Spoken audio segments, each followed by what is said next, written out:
Christmas party chaos. I know it's only the end of October, but December will soon be upon us. A lot of you out there who will have work stews and all this sort of thing will be involved in a lot of Christmas nonsense, or chaos in my case. I want to take you back now to 1990, when I was a police sergeant in the Met. I was 28. Full of life, everything was really good. I was drinking socially, probably a bit heavy at the time, but I was really enjoying my life, working hard, playing hard. Great place to work, central London, because everything happens, doesn't it? It's 24 hours. You know, if you're young and fit and you've got a few quid, it's brilliant. Then when I was married, that was a different story. However, Christmas comes along and you think, well, because if you work shifts, there's no guarantee you're going to be off at Christmas, but you know your shift pattern, and I knew I was going to be off at Christmas. So I had this works due on the 23rd of December. So everyone had about 4 or 5 days off or something. So the last shift was early's on the Thursday, I think it was. And we finished at 2:30. We're going to have a big meal, the whole team, we're going to have a big meal. So we start off at the police club, if I remember. Had a few drinks in there. Everyone's really, up for this big drink. Christmas, isn't it? Everyone's a bit excited.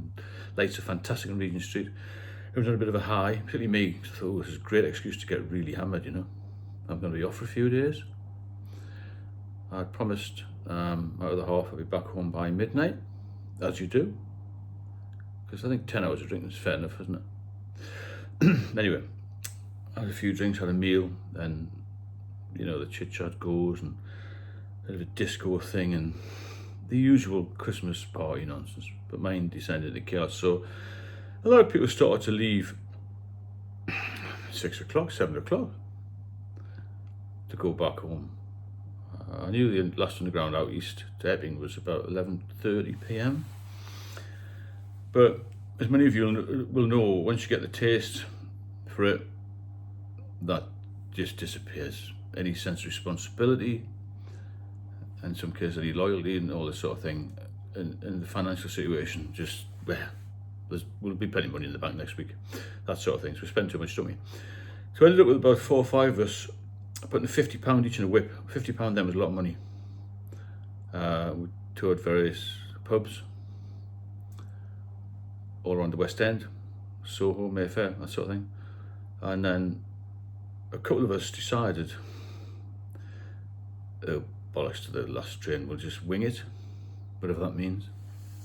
No mobile phones in those days, I had pages but no mobiles. The batteries could go flat on these pages. Now, I promised I was going to be back.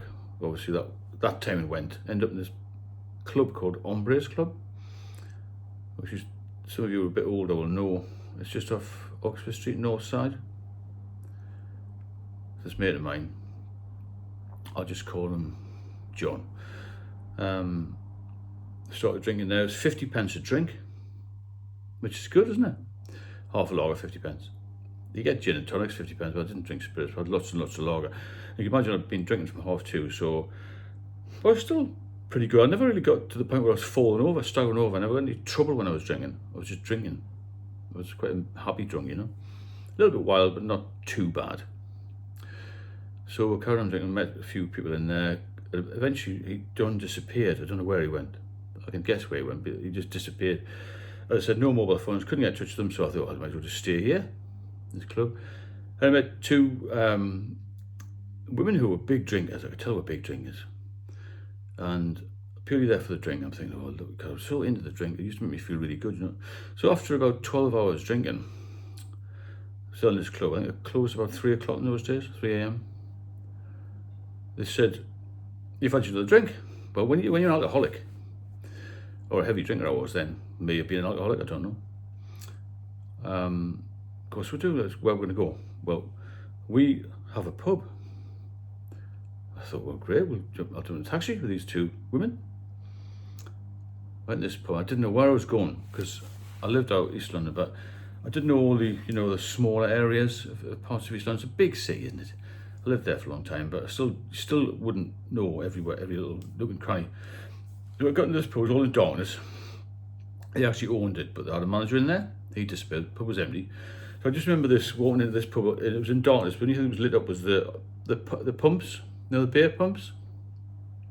And got in there and drunk all night until the early hours, and I just sort of eventually just fell asleep on a couch in the bar.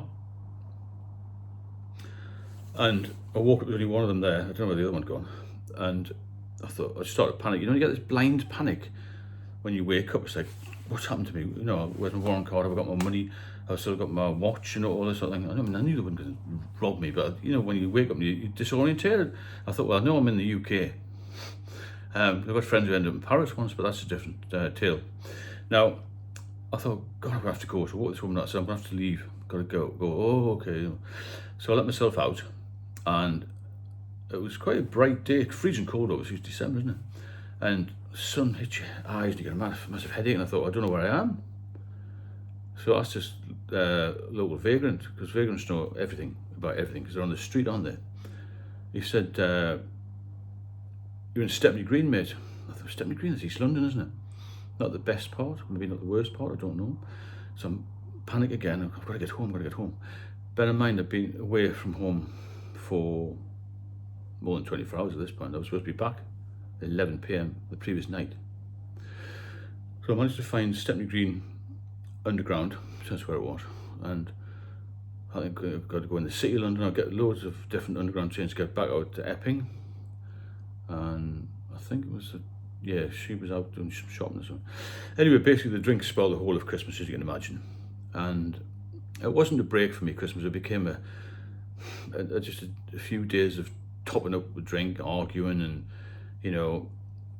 just feeling guilty and all this sort of thing. I hadn't done anything wrong per se, but I'd been out all night. You lose your sense of responsibility, is what I'm trying to say, and you lose your dignity in some ways because the drink just takes over. Why couldn't I have been one of the ones who went home at 7 o'clock or 11 o'clock? Why did I have to make it, like a 24-hour session? There's no need to do that. And, there'll be people on here who made it longer than that or less than that. And you've got to try and find a balance. There are some people who have contacted me who don't drink very much and they're worried about slipping into this. You've got to watch it, because to me, I was a steady drinker, then a heavy drinker, then a dangerous drinker. And you've got to really be careful what you're doing, because when you hit the dangerous drinking phase, it's going to kill you. That's the problem. It will kill you. And it will take everything away from you. It will take your wife, your children, your house, your job, your bank balance. The whole lot will just fade away. And you end up with me, as in 2019, years and years later, with a 50-50 chance of survival. That's how bad it is. So even if you're just drinking, you've got to have, I think I had this fear of missing out thing, let's have another drink. I've also spoken to a few people who say, do you not think after the first drink, that's when you get the real hit of it, the real buzz. And every drink after that, you're still chasing the hit of the first drink. But beware at Christmas, because it is entering that season very soon where people will be drinking too much. And it's, it's perfectly legal here to drink whenever you want. People I've seen at Christmas time have a huge shopping trolley, maybe a bill of £220, it'd be £70 on food, £150 on drink. It's a terrible imbalance, isn't it? Look after yourselves. If you benefit from the channel, please subscribe, pass it on and share it with other people. I've got an ebook out as well. I'll put the link in there in the description, and I'll speak to you all soon.